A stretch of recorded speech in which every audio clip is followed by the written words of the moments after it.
ये आकाशवाणी रायपुर है। छत्तीसगढ़ी समाचार बुलेटिन के संग स्मिता शर्मा के जय जोहार।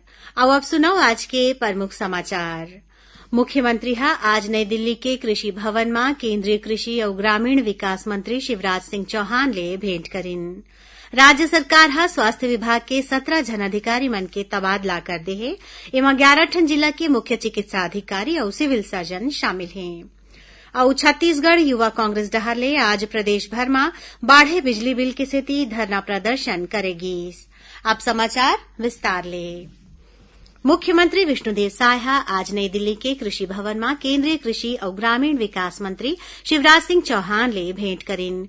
ये दौरान उमन कृषि क्षेत्र ले जुड़े आने मुद्दा कृषि विकास और ग्रामीण विकास के बारे में कृषि मंत्री ले गोठ बात करिन। ये दौरान कृषि मंत्री श्री चौहान कहिन कि केंद्र सरकार छत्तीसगढ़ में गरीब मन बर आवास और सड़क के विकास बर वचनबद्ध है। बैठका में ग्राम सड़क योजना, प्रधानमंत्री आवास योजना ग्रामीण, महात्मा गांधी राष्ट्रीय ग्रामीण रोजगार गारंटी योजना संग्रह आने विषय में चर्चा हुई।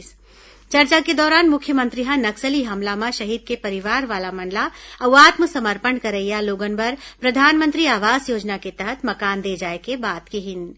एमा कृषि मंत्री कहिन कि केंद्र और राज्य सरकार मिलके राज्य के कल्याणकारी काम ला पूरा करही। बैठका में उप मुख्यमंत्री विजय शर्मा घलो मौजूद रहिन। प्रधानमंत्री नरेंद्र मोदी काली नई दिल्ली में भाजपा शासित राज्य के मुख्यमंत्री और उप मुख्यमंत्री मन संग गोठ बात करिन। श्री मोदी सबो झन ला अपन अपन राज्य में शासन व्यवस्था ला बेहतर बनाए बर कतकोन सुझाव दिन और कल्याणकारी योजना मन में ज्यादा काम करे जाए ऊपर जोर दिन। ये बैठका के उद्देश्य शासन और कल्याणकारी योजना के समीक्षा करना रहीस। 2 दिन के बैठका में प्रधानमंत्री भाजपा शासित राज्य के मुख्यमंत्री मन ले विकास कार्यक्रम और दूसर प्रयास में जन भागीदारी में ज्यादा जोर दे के देश के अर्थव्यवस्था ला $5 ट्रिलियन तक ले जाए के अपील करिन। प्रधानमंत्री आवास योजना शहरी में अभी तक कुल 1 करोड़ 18 लाख ले ज्यादा मकान स्वीकृत करे गए हवै। केंद्रीय आवास और शहरी मामला के राज्य मंत्री तोखन साहूला आज राज्यसभा में एक ठन प्रश्न के जवाब में ये बात कहिन। उमन कहिन कि कुल स्वीकृत घर में 1 करोड़ 14 लाख ले ज्यादा आवास निर्माणाधीन है और 85 लाख ले ज्यादा के निर्माण काम पूरा हो गया हवै। नक्सली हिंसा में मृतक के परिवार वाला मनला छत्तीसगढ़ शासन के पुनर्वास नीति के तहत शासकीय सेवा में अनुकंपा नियुक्ति दे जाही। ए बारे में बीजापुर में जिला स्तरीय पुनर्वास समिति के बैठका कलेक्टर अनुराग पांडे के अध्यक्षता में हुई, जेमा 58 जन पात्र आवेदक मनला प्रथम चरण में अनुकंपा नियुक्ति दे जाए के फैसला लेगीस। उन्हें एकर पहले जिला स्तरीय समीक्षा बैठका में पुलिस अधीक्षक कार्यालय ले मिले प्रकरण के समीक्षा करेगी। बीजापुर कलेक्टर बताएं कि आने विभाग में चतुर्थ वर्ग के पद मन में नियुक्ति बर प्रथम चरण में 58 जन आवेदक मनला पात्र पाए गए है। उमन बताएं कि काली 30 जुलाई के आवेदक मन के काउंसिलिंग इंदिरावती सभा कक्ष में बिहनिया 11 बजे ले शुरू होही।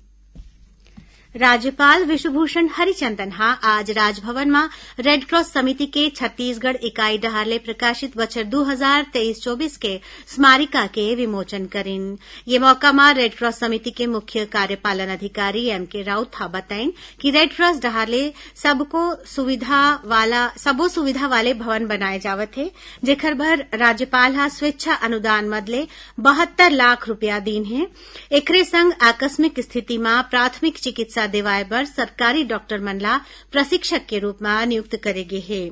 राज्यपाल के पहल में आने औद्योगिक संस्थान डहार अपन कॉर्पोरेट सोशल रिस्पांसिबिलिटी CSR मदले 50 लाख के राशि रेडक्रॉस ला देगे हवै। संगे संग केंद्र सरकार के संस्था ग्रामीण विद्युत कॉर्पोरेशन डहार 4 करोड़ 43 लाख रुपया के लागत के 4 ठन मेडिकल मोबाइल यूनिट एम्बुलेंस आदिवासी क्षेत्र पर दिवाए गए है। छत्तीसगढ़ी समाचार बुलेटिन आप मन आकाशवाणी रायपुर ले सुनत हौ।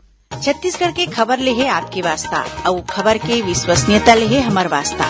आकाशवाणी समाचार रायपुर के प्रादेशिक समाचार बुलेटिन के संगे संग हमार समसामयिक कार्यक्रम आप रेडियो के संग अपन मोबाइल में घलो सुन सकत हो। आकाशवाणी समाचार फेसबुक, ट्विटर और यूट्यूब में घलो हावय। हमार फेसबुक पेज हरे Chhattisgarh news on AIR, Twitter handle CGAIR news और हमार यूट्यूब चैनल हरे छत्तीसगढ़ AIR न्यूज। तो अब रेडियो के संगे संग आपके मोबाइल के माध्यम ले हम आप तक पहुंचत हन। छत्तीसगढ़ के हर खबर पर सुनत रहो आकाशवाणी समाचार। अब आगू बाढ़बो बाचे समाचार कोती। राज्य सरकार हा स्वास्थ्य विभाग के 17 जन अधिकारी मन के तबादला कर दे हे। एमा 11 ठन जिला के मुख्य चिकित्सा अधिकारी और सिविल सर्जन शामिल हे। लोक स्वास्थ्य और परिवार कल्याण विभाग हा ये आदेश ला जारी करे हे।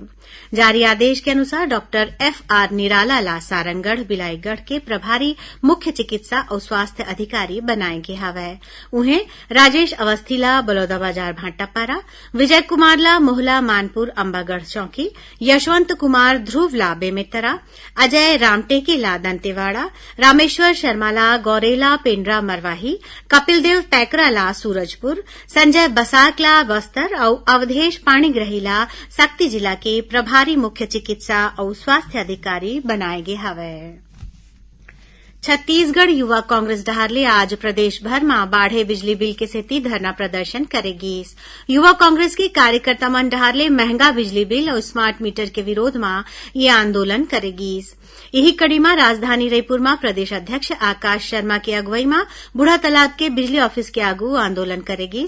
ये आंदोलन में युवा कांग्रेस के सैकड़ों कार्यकर्ता मन डहारले बिजली ऑफिस के आगू धरना प्रदर्शन करेगी। राज्यपाल विश्वभूषण हरिचंदन हा आज राजभवन में आने विश्वविद्यालय के कुलपति मन ले भेंट करिन।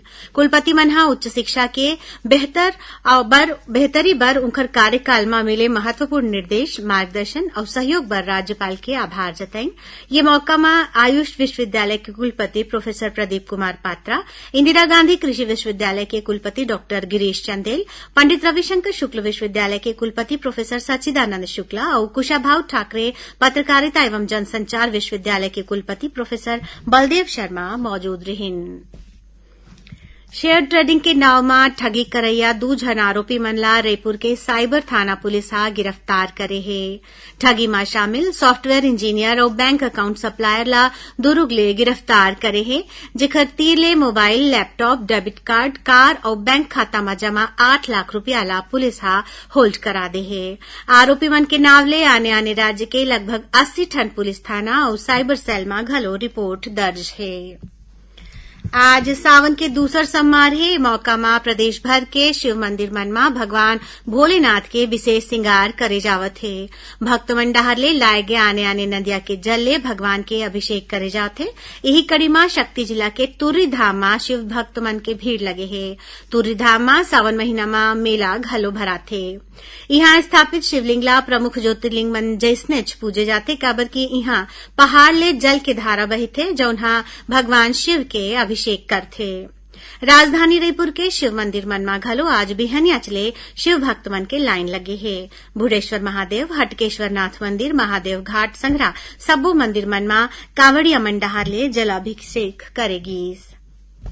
अब पेश है मौसम के हाल। मौसम विभाग हा काली दक्षिण छत्तीसगढ़ में भारी वर्षा के चेतावनी दे है। वहीं प्रदेश के अधिकांश जगह में काली हल्का ले मध्यम वर्षा होए के और गरज चमक के संग छींटा पड़े के संभावना है। एकरे संग 1-2 जगह में बिजली गिरे के और भारी वर्षा के आशंका है। एक ठन मानसून हा द्रोणिका बीकानेर, गुना, रायसेन, मंडला, पेंड्रा रोड, कोंटाई और ओखर बाद दक्षिण पूर्व कोती बंगाल के खाड़ी तक फैले है। एकर असर ले सुकमा और बीजापुर जिला में भारी वर्षा होए के आसार है। आखिर में प्रमुख समाचार एक घाव फेर। मुख्यमंत्री हा आज नई दिल्ली के कृषि भवन में केंद्रीय कृषि और ग्रामीण विकास मंत्री शिवराज सिंह चौहान ले भेंट करिन। राज्य सरकार हा स्वास्थ्य विभाग के 17 जन अधिकारी मन के तबादला कर दे है। एमा 11 ठन जिला के मुख्य चिकित्सा अधिकारी और सिविल सर्जन मन शामिल हैं। और छत्तीसगढ़ युवा कांग्रेस डहारले आज प्रदेश भर में बाढ़े बिजली बिल के सेती धरना प्रदर्शन करेगी। एकरे संग छत्तीसगढ़ी समाचार बुलेटिन इहें सिरावत है। जय जोहार।